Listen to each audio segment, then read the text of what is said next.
시청자 여러분 안녕하십니까? 3월 21일 화요일 JCN 모닝뉴스입니다. 해외 사절단을 이끌고 동남아와 중동 국가를 순방한 김두겸 울산시장이 기대 이상의 성과를 거뒀습니다. 그러나 정부의 첨단 산업단지 공모에 울산시가 신청을 하지 않아 빠진 것에 대해서는 정치권과 함께 발빠르게 대처해 나가겠다고 밝혔습니다. 김용환 기자의 보도입니다. 김두겸 울산시장이 해외 사절단을 이끌고 9박 10일간의 동남아와 중동 3개 국가 순방을 마쳤습니다. 울산시는 이번 해외 순방을 울산형 수소경제의 글로벌 네트워크 구축과 대형 투자 유치 거점 확보라고 자평했습니다. 울산시는 아랍에미리트 국영 석유회사인 에드낙과 파트너 관계를 맺었는데 에드낙은 협력 연구개발 사업 지원을 위해 먼저 유니스티에 300억 원을 투자하기로 했습니다. 또 그린 수소와 암모니아 사업을 울산의 동부가 오일 가스허브 사업과 연계시키는 방안도 추진하기로 했습니다. 김 시장 일행은 이어 S-오일을 통해 9조 원대 샤인 프로젝트 투자를 결정한 사우디아라비아의 석유기업 아람코를 방문했습니다.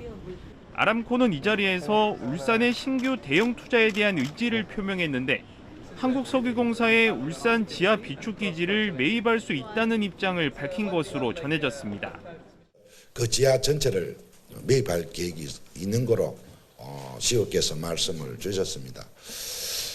아마 그 매입하는 금액도 어마어마한 몇 조 단위는 될 겁니다. 이와 함께 울산시는 유엔 기후변화 협약 당사국 회의와 국제협력 네트워크를 확대하기로 했으며 유엔 식량농업기구 아시아 태평양 지역 대표와 공적개발 원조 협력을 강화하기로 했습니다. 이처럼 해외 순방에서 큰 성과를 거뒀지만 이 기간 국내 정부가 발표한 첨단 산업단지와 관련해서는 행정적인 실수를 인정했습니다. 김두겸 시장은 울산이 이번 공모에 신청조차 하지 않은 것에 대해 시장으로서 꼼꼼히 챙기지 못했다며 재발 방지에 적극 나서겠다고 말했습니다. 이어 국토부를 방문한 결과 울산에서 안이 올라오면 적극 검토하겠다는 답변을 받았다며 정치권과 함께 발빠르게 대응하겠다고 밝혔습니다. 울산이 놓쳤습니다만은 다시 한번 중앙정부하고 협의를 거쳐서 그런 불이익을 받지 않도록 할 생각이 있다는 말씀을 드리고. 민선 8기 울산시가 첫 해외 순방에서 큰 성과를 올렸지만 국내 첨단 산업 유치 경쟁에서 불리한 위치에 놓이지 않을까 하는 우려도 곧 불식되기를 시민들은 바라고 있습니다. JCN 뉴스 김용환입니다. 김기현 국민의힘 당대표가 당대표 당선 이후 지난 18일 처음 울산을 찾았습니다.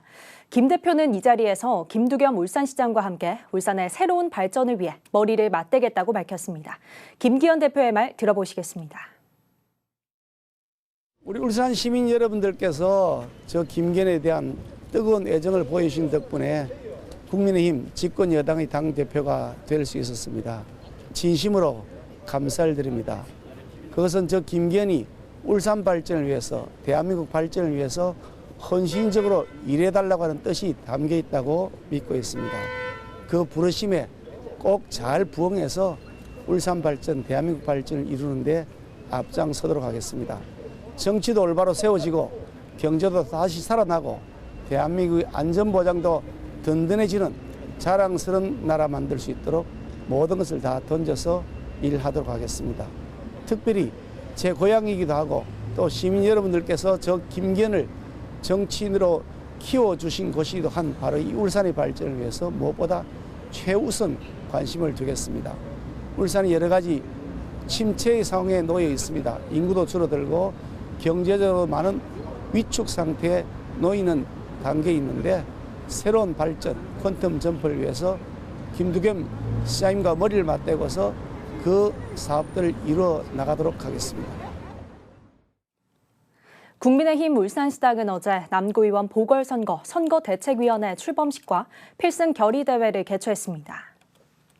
권병호 시당위원장과 이채익 국회의원이 공동 선거대책위원장을 맡는 등 시당 조직 전체를 선대위 체제로 전환했습니다. 앞서 신상현 후보는 지난 18일 남구 문수로에서 선거사무소 개소식을 가졌으며 고 김부열 의원의 유지를 이어받아 주민복지와 지역발전을 위해 최선을 다하겠다고 밝혔습니다. 남구의원 보궐선거에 출마한 더불어민주당 최덕종 후보는 어제 기자회견을 열고 옥동 옛 군청사 복합개발 사업이 조속히 재개될 수 있도록 하겠다고 밝혔습니다. 최 후보는 옛 군청사 개발은 공사비 증가와 수익성 악화 등의 이유로 복합시설 공사가 중단된 상태라며 희망 고문에 시달리고 있는 주변 상인들이 망연자실하고 있다고 주장했습니다. 최 후보는 관계기관과 협의해 신속한 청사진을 내어놓겠다며 주민들을 위한 작은 도서관 건립과 대공원 보행로를 옥동 우수저류지까지 연장하겠다고 공약했습니다. 울주군 남부권 10만 정주도시 구축을 위한 온양읍 10만 신도시 개발 포럼이 어제 온양 행정복지센터에서 열렸습니다. 지역 주민 200여 명이 참석한 가운데 열린 어제 포럼에서는 울산 부산 간 광역전철 개통으로 기대되는 남창역과 망향역, 서생역 등 울주군 남부 지역 역세권 개발에 발전 전략이 제시됐습니다. 이어 열린 토론회에는 5명의 패널이 참석해 온산선 폐선 불가 방침에 따른 대책 방안과 개발 제한구역 해제, 공영버스 차고지 유치 등을 놓고 열띤 토론을 벌였습니다. 연포산 터널 통행료가 무료화된 이후 통행량이 크게 증가한 것으로 나타났습니다. 울산시는 올해 1월 1일 이후 2개월간 통행량을 분석한 결과 지난해 같은 기간과 비교해 19% 증가한 것으로 나타났다고 밝혔습니다.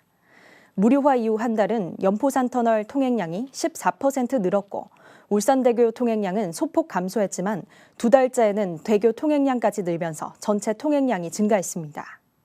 울산시는 본격적인 행락철이 시작되는 3월부터 통행량이 계속 증가해 지역 경제 활성화에 큰 도움이 될 것으로 전망하고 있습니다. 어제부터 대중교통과 대형시설 내 개방형 약국에까지 마스크 착용 의무가 해제됐습니다. 코로나19 7차 대유행이 끝나고 확진자 감소세가 이어지고 있기 때문인데요. 그러나 아직까지 시민들은 마스크 벗기를 조심스러워하는 분위기입니다. 박영훈 기자가 보도합니다. 이제 버스와 택시 등 대중교통을 탈 때 마스크를 착용하지 않아도 됩니다. 코로나 신규 확진자 감소세가 이어짐에 따라 20일부터 대중교통에서의 마스크 착용 의무가 해제됐기 때문입니다. 지난 2020년 10월 마스크 착용 의무화 도입 이후 2년 5개월 만입니다. 앞서 지난 1월 말에는 실내 마스크 착용 의무가 해제됐습니다. 우려와는 달리 지난 1월 말 이후 울산시의 주간 확진자 수는 꾸준한 감소세를 보이고 있습니다. 지난주에는 지난해 1월 이후 처음으로 주간 확진자 수가 1000명 아래로 내려가기도 했습니다. 하지만 대중교통을 이용하는 시민들은 대부분 아직 마스크 벗기를 조심스러워했습니다. 아직까지는 버스 내부라든지 이런 데는 조금 위험하다고, 아직까지도 또 환자가 계속 완전히 없어진 상태도 아니고 현재도 발생하고 있는 상태이기 때문에 마스크를 쓰는 게 서로 좋지 않나 생각합니다. 한편 마트와 역사 같은 대형 시설 내 약국의 마스크 착용 의무도 이번에 함께 해제됐습니다. 이제 마트 이용객들이 마스크를 쓰지 않고도 자유롭게 약국을 드나들 수 있게 됐습니다. 하지만 마트 이용자들 역시 아직은 마스크를 쓰는 것이 더 익숙해 보입니다. 방역당국은 이러한 시민들의 우려를 고려해 출퇴근 시간대 대중교통과 개방형 약국 종사자에 대해서는 마스크 착용을 권고했습니다. 일반 약국과 병원, 요양원 등 감염 취약시설에서는 마스크 착용 의무가 당분간 유지됩니다. 방역당국은 다음 달 말에서 5월 초 세계보건기구의 공중보건 비상사태 해제 여부에 따라 확진자 7일 격리 의무나 감염 취약시설 마스크 착용 의무 해제에 대해서도 검토할 예정입니다. JCN 뉴스 박영훈입니다. 울산세관은 지난달 울산 수출이 79억 1천만 달러로 전년 동월 대비 11.1% 증가했다고 밝혔습니다. 품목별로는 석유 제품이 전년 동월 대비 23.8%, 자동차가 29.1%가 각각 증가하며 전체 수출을 이끌었습니다.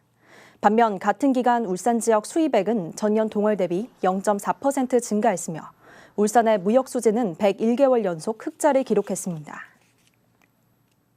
울산시 체육회와 구군체육회 간 인사교류 등의 순환근무 시스템을 구축해야 한다는 주장이 제기됐습니다. 정치락 시의원은 서면 질문을 통해 현재 체육회는 직원들의 장기 근무로 인해 회계 부정이 발생할 우려가 높고 창의적이고 새로운 업무 개발이 힘들다고 지적하며 울산시와 구군체육회 또는 구군체육회 간 인사교류가 이루어져야 한다고 주장했습니다. 정 의원은 또 임직원 회비 등 세입과 세출에 대한 명확한 기준도 마련해야 한다고 덧붙였습니다. 코로나19로 중단됐던 중국 큰애기 야시장이 오는 5월부터 돌아온 큰애기 야시장으로 다시 개장합니다. 중구청은 지역경제 활성화를 위해 5월 중순부터 매주 목, 금, 토일 오후 7시부터 자정까지 야시장을 다시 운영한다고 밝혔습니다. 중구청은 특색 있는 혼합 음식과 창작요리, 후식 등을 판매 품목으로 정하고 다음 달 10일부터 14일까지 운영자를 모집합니다. 유니스트 에너지화학공학과 이동욱 교수가 해수전지의 성능을 대폭 증가시키는 기술을 개발했습니다. 이 교수는 해수전지에서 집 전체로 쓰이는 티타늄의 표면에 티타늄 카바이드를 입힌 결과 사이클 성능은 4배, 출력 성능은 30% 향상됐고 전압 간격은 20% 수준으로 감소했다고 밝혔습니다. 이동욱 교수는 이번에 개발된 집 전체는 해수전지뿐만 아니라 연료전지와 금속공기 배터리 등의 상용화를 앞당기는 데 기여할 수 있을 것이라고 기대했습니다. 울산시가 올해 일반 산업단지 안전관리 추진을 위해 43억 원을 투입합니다. 울산시는 올해 환경관리 취약사업장에 환경기술을 지원하고 옹벽 구조물과 절토사면, 도로시설물들에 대해 정밀 안전점검을 진행할 예정입니다. 또 산업단지 안전실무협의회를 구성해 실질적인 안전관리 현안과 개선책을 논의하고 자연재난에 대한 대응 체계를 구축하기로 했습니다. 지난해 울산의 한 캠핑장에서 남성 3명이 대낮에 마약을 투약하고서 난동을 부린 사건 기억하시죠?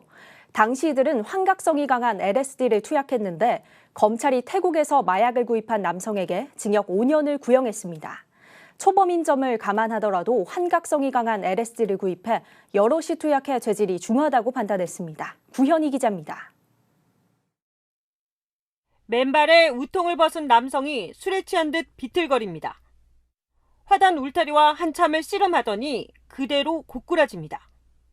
다시 맨발로 뛰쳐나온 남성. 길바닥에 주저앉아 자신의 뺨을 때리고 고성을 지르더니 급기야 드러 누워버립니다. 같은 시각 뒷문이 열린 채로 움직이는 차량. 남성 2명이 탑승한 이 차량은 그대로 도랑으로 빠져버립니다. 결국 경찰이 출동하고 약을 하긴 했어요. 한 것 같아요. 친구 따라서.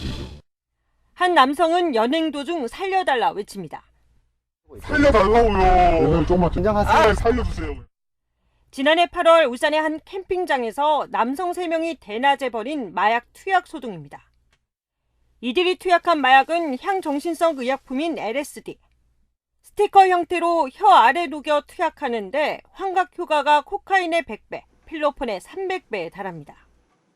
조사 결과 일행 중 1명이 태국 여행 중 엑스터시와 LSD 3장을 구입해 온 것으로 드러났습니다. 이들은 첫 재판에서 모든 혐의를 인정했습니다. 특히 언론 보도를 통해 마약에 취한 자신들의 모습에 큰 충격을 받았고 단순한 호기심에서 한 범행이었다며 선처를 호소했습니다. 검찰은 태국에서 마약을 들여와 일행과 함께 투약한 남성에게 징역 5년형을 내려달라고 재판부에 요청했습니다. 나머지 2명에게도 마약을 투약한 혐의로 각각 징역 2년을 구형했습니다. 이들에 대한 1심 선고는 다음 달 14일 울산지법에서 열립니다. JCN 뉴스 구현입니다. 울산경찰청은 최근 석 달간 건설 현장의 조직적 불법 행위를 특별 단속한 결과 모두 22건을 적발해 8명을 구속하고 85명을 입건했다고 밝혔습니다. 유형별로는 전인비 등 금품갈취가 70명으로 가장 많았고 소속 단체원 채용 강요가 26명, 건설 현장 업무방해나 폭행이 10명이었습니다. 특히 구속된 8명은 모두 금품갈취 혐의를 받고 있습니다. 경찰은 오는 6월 25일까지 특별 단속을 이어갑니다. 울산시 장애인체육회 탁구 실업팀 김현욱 선수가 이탈리아에서 열린 2023 리나뇨 오픈 국제장애인 탁구대회에서 클래스 1 단식 금메달을 획득했습니다. 김현욱 선수는 4강 경기에서 세계 랭킹 4위 데이비스 로버트 선수의 3대 0으로 승리한 데 이어 결승에서 경기도 박성주 선수를 만나 3대 0으로 승리해 금메달을 품에 안았습니다. 김현욱 선수는 같은 팀 소속 이정희 선수와 함께 오는 8월 울산에서 열리는 2023 코리아 오픈 국제 장애인 탁구 대회에 참가해 활약할 예정입니다. 울산시는 어제 시청 상황실에서 제1회 규제개혁위원회를 열었습니다. 울산시는 어제 회의에서 올해 규제혁신 종합추진계획을 보고하고 규제혁신 활성화 추진 방안에 대해 논의했습니다. 울산 규제혁신 종합추진계획은 찾아가는 규제혁신 추진단 운영 활성화와 민관합동 규제발굴단 운영, 울산형 규제혁신 TF 운영 확대 등 4대 전략 13개 세부 추진 과제로 구성됐습니다. 울산시 교육청이 올 상반기 학교 도서관 기반시설 확충에 12억 원을 투입합니다. 10개 학교는 리모델링, 10개 학교는 책카페 구축, 그리고 15개 학교는 비품을 교체할 예정이며 오는 23일까지 희망학교 신청을 받아 심사를 거쳐 대상 학교를 선정할 계획입니다. 교육청은 리모델링의 경우 낡은 학교 도서관을 재단장하고 미래형과 자연 친화적, 지역 개방형까지 확대 지원할 방침입니다. JCN 모닝뉴스를 마칩니다. 함께해 주신 여러분 고맙습니다.